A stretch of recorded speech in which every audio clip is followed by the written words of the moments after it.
예, 반갑습니다. 이건철 교수입니다. 이번 시간은 광해군은 정말 폭군일까라는 주제로 살펴보도록 하겠습니다. 1부, 2부 두 부로 나누는데요. 그 중에서 1부, 광해군은 정말 폐륜아일까? 자, 광해군 묘입니다. 경기도 남양주시에 있는데요. 광해군, 우리 태정, 태세, 문단시 할 때 뭐 태조, 태종, 세종. 근데 연산군, 광해군은 조도 종도 아니고 군이죠. 폭군이라고. 예, 조종을 붙이지 않고 군이랍니다. 또 왕능 그러지요. 선정능, 선능, 정능, 뭐 광능 뭐 그런데 광해군 묘입니다. 무덤도 지금 사진에 보니까 깨끗하게 뭐 아담하다 싶은데 실제 크기는 일반 조선 사대부 묘 정도밖에 안 됩니다. 뭐 심지어는 영의정, 좌의정 같은 그런 사람들 묘보다 좀 작아요. 저게 왕릉이냐 싶을 정도입니다. 또 우리 조선왕조실록, 실록이죠. 태조실록, 뭐 선조실록 뭐 그러죠. 근데 광해군 일기, 물론 역시 연산군도 일기 그럽니다. 이렇게 조선 임금 중에서 두 사람은 폭군이라고 군자 붙이고 묘라 하고 또 일기라 합니다. 자, 그러면 광해군은 과연 어떻게 폭군이 되었나? 어떻게 폭군으로 낙인 찍혔나? 살펴보도록 하죠. 인조반정 일으킨 주체들이 광해군 폐위 명분으로 들은 게 크게 세 가지입니다. 첫째 하나가 폐모살제, 폐모, 어머니를 패하고 살제, 동생을 죽였다. 어머니, 인목대비죠. 인목대비를 패하고, 패했다는 것은 죽였다는 건 아니고 어머니 자격 박탈 비슷하게 어머니 대접 안 했다 그 말이죠. 그리고 아우인 영창군을 죽였다는 게 첫 번째 폐위 명분이고, 두 번째가 궁궐 건설 사업을 비롯하여 무리한 토목공사로 백성들을 도탄에 빠지게 하고 사직을 위기에 몰았다. 이게 두 번째입니다. 그리고 세 번째가 명에 대한 사대를 소홀히 하고 후금과 밀통하면서 명을 배신했다. 예, 요 세 가지를 하나하나 살펴보도록 하겠습니다. 먼저 선조 가계도를 보면요.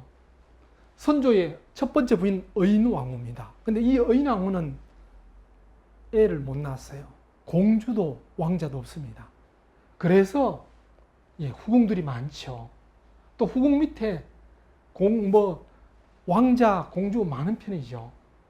그 중에서 첫 번째 후궁, 공빈 김씨 소생이 임해군과 광해군입니다.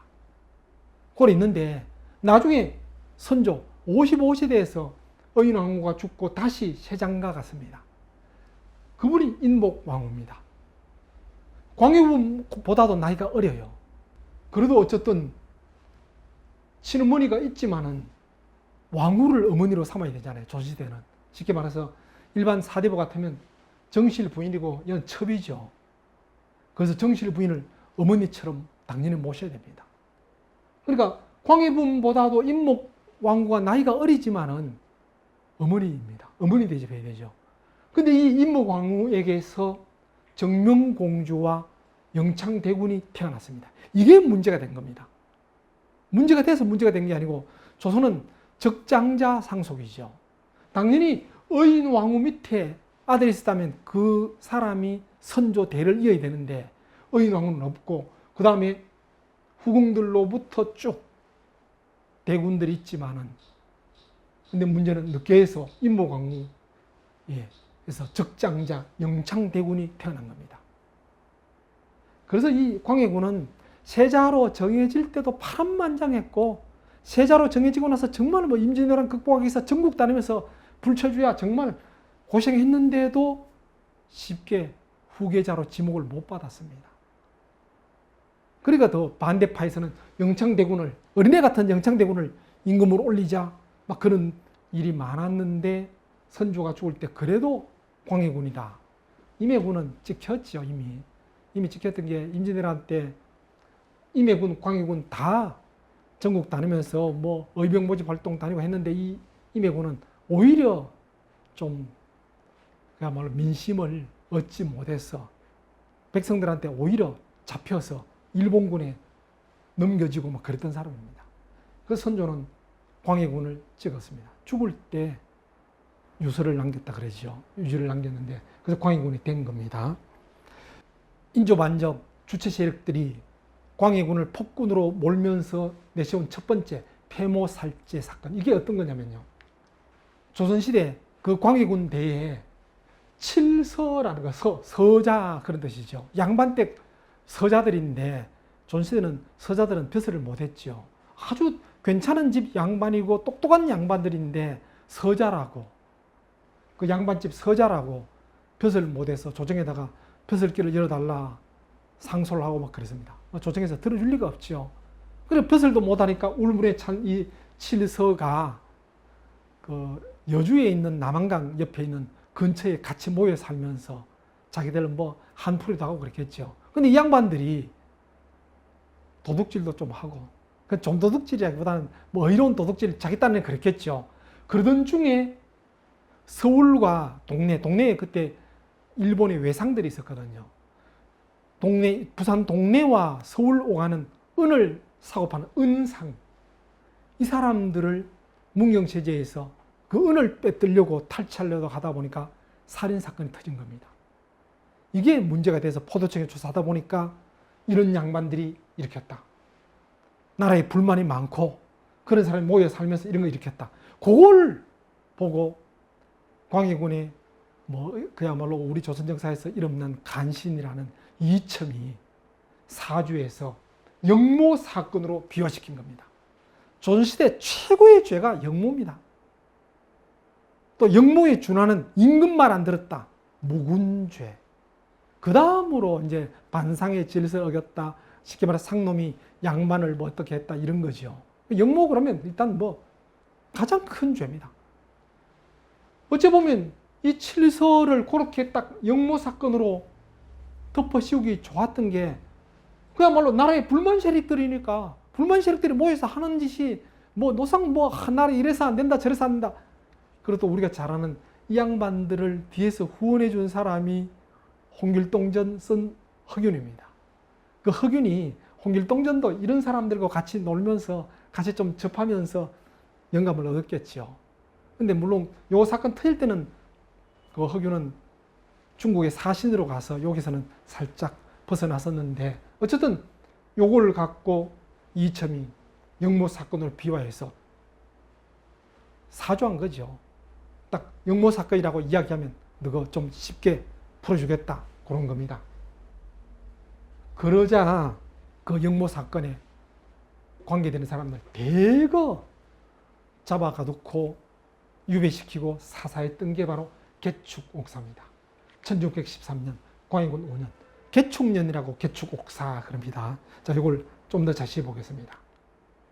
예, 7명의 서자들이 잡혔는데요. 그 중에서 이제 대표격인 박응서 이 양반이 실토한 겁니다.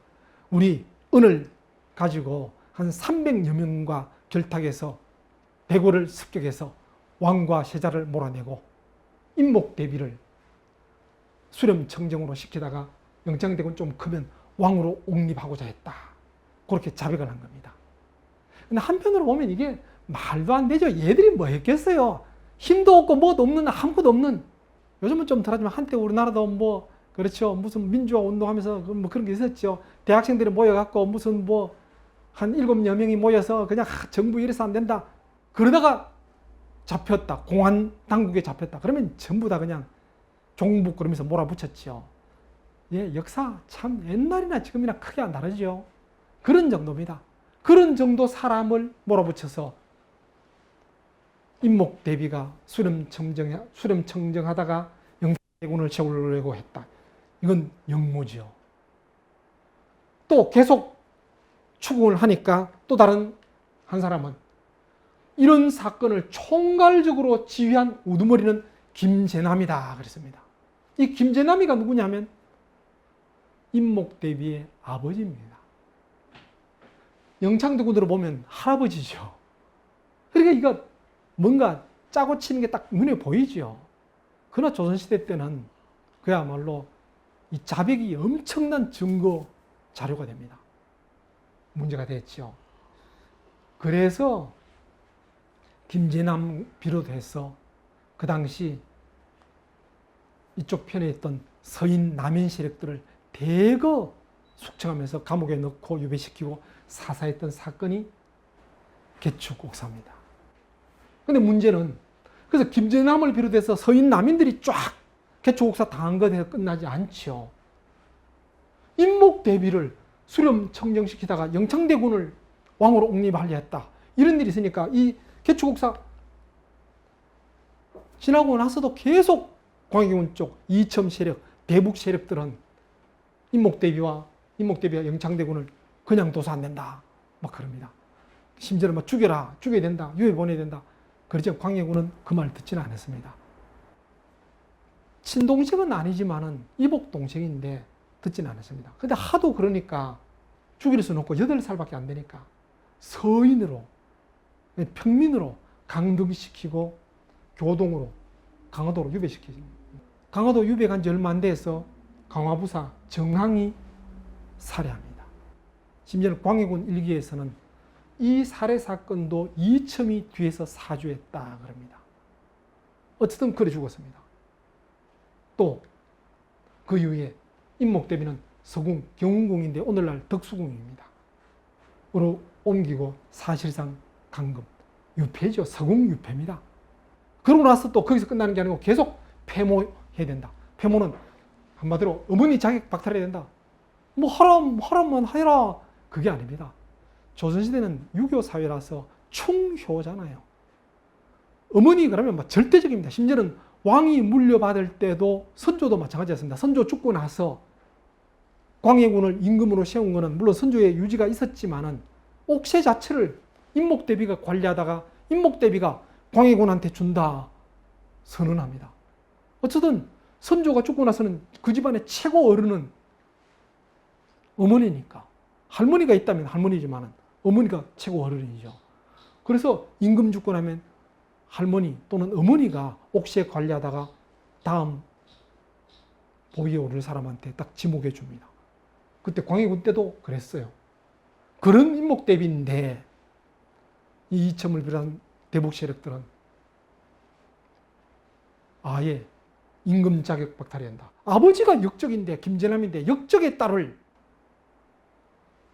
왕후 대접할 수 없다. 어머니 대접할 수 없다. 아예 그냥 서궁에 서인으로 딱 강등시키고 일체 문안 인사도 못 가게 하고 그런 안을 낸 겁니다. 논의. 실제 폐모한 거 아닙니다. 그런 안을 낸 겁니다. 물론 광해군 반대하지요. 속에 진심인지 아닌지 그건 일단 따지지 맙시다. 어쨌든 기록에는 반대합니다. 영창대군 유배 보내는 것도 반대했습니다.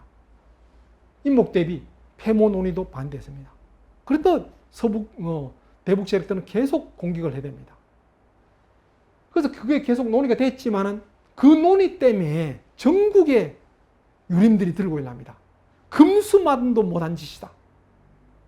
그 반대가 워낙 심하니까 폐모 논의는 그냥 유야무야할 때 마침 명나라와 후금이 싸우는 바람에 조선에서 원군을 보내달라. 이 문제 때문에 이게 유야무야 하다가 결국은 광해군이 쫓겨나게 합니다. 그러니까 폐모가 결정된 건 아니고 논의에서 일단 끝났죠. 어쨌든 이것 때문에 인조반정 주체 세력들이 광해군을 폭군으로 몰았던 첫 번째 원인입니다. 이게 조선시대 이런 거 많았지 않느냐. 당연히 뭐 아버지가 역적이면 그 딸도 역적이라서 왕후도 실제 서인으로 강당한 그런 경우 다른 데도 있었고 하지만은 조선시대는 충효, 나라에 반정하는 반역죄와 부모에 불효하는 거 엄청나게 문제 삼았죠. 첫 번째 들은 겁니다. 폐모살죄. 자, 근데 그래서 가장 큰 폐류나 지목의 원인이 됐는데, 자, 세조. 제가 왜 세조 영정을 어진을 보이던지 아시겠죠? 세조 수양대군은 어쨌나는 겁니다.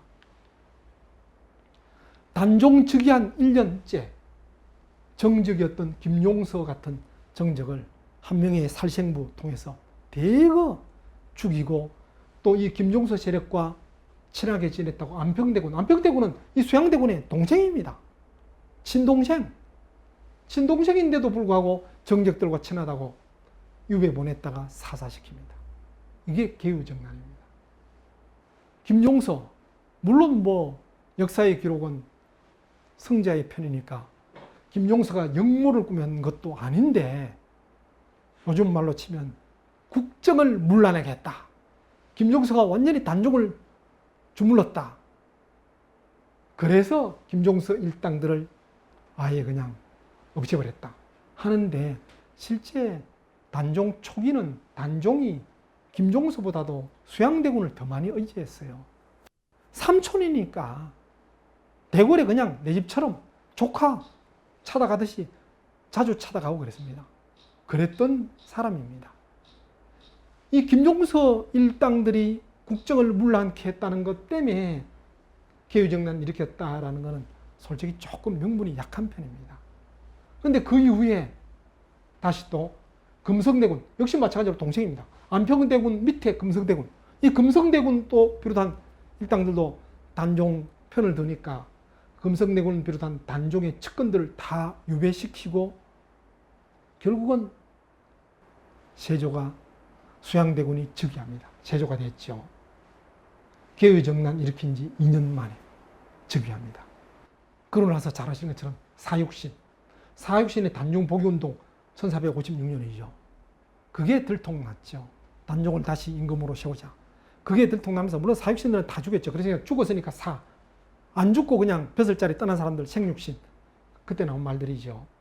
그러고 나서 1년 후에 단종을 노산군으로 강봉시키고 영월에 유배시킵니다. 임금자리 쫓겨나면 군입니다. 광해군, 단종도 노산군.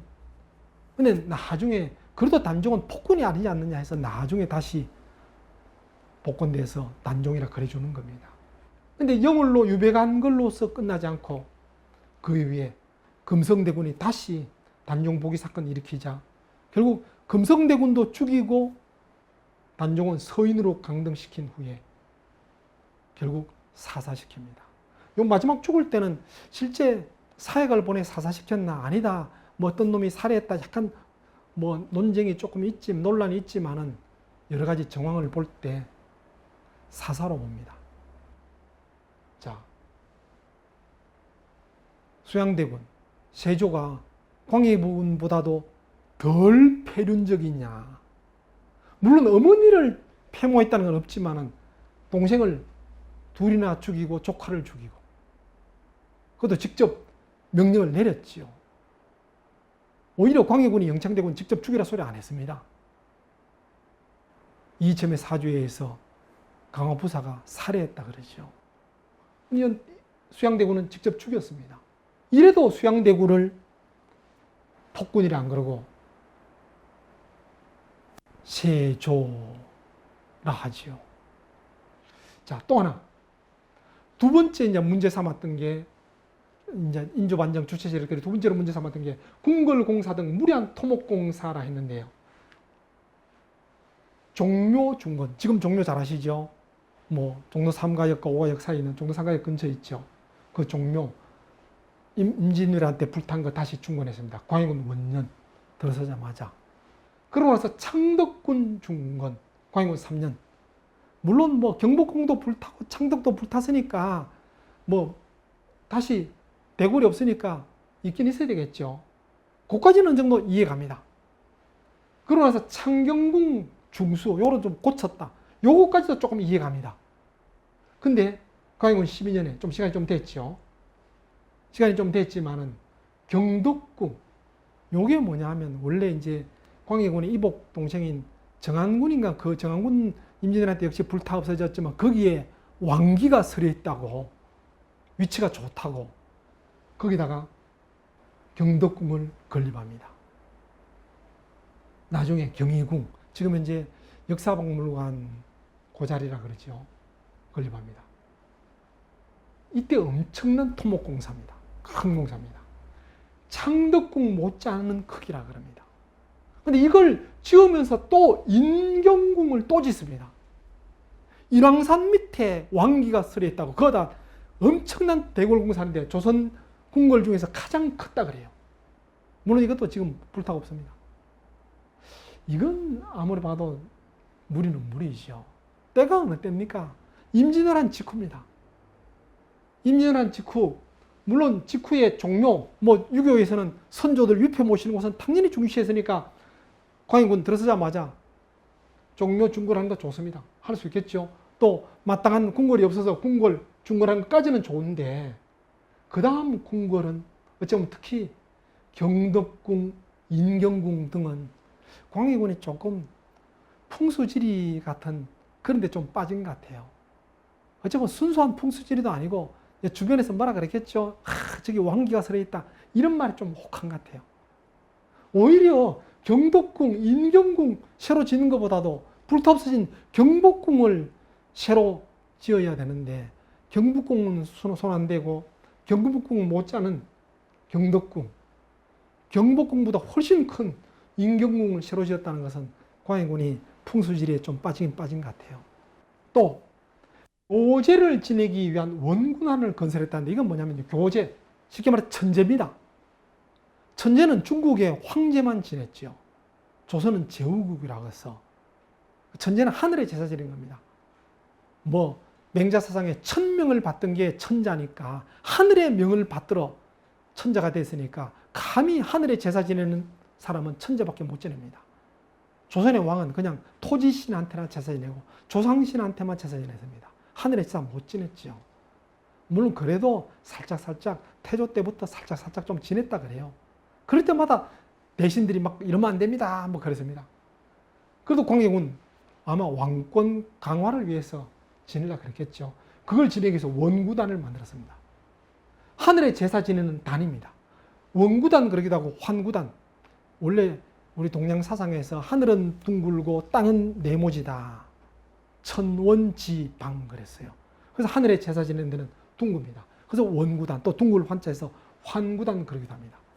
황제밖에 못 지내는 거. 그래서 그 정도 황제가 되고 나서 천제 하늘의 제사 지내기 위해서 원구단 지내려고 원구단을 만들고 또 원구단 옆에 황궁은 위패를 모신답니다. 하늘신 위패를 모신답니다. 그래서 근데 일제가 당연히 없애겠죠. 대한제국을 없애으니까 이거 없애고 요거는 남아 있습니다. 요거 남아서 지금 웨스틴 조선호텔 뜰에 남아 있습니다. 자, 어찌 보면 민족 정신을 부활하는 뭐 민족의 자수성처럼 보이는데 조정 대신들이 난리 나지요.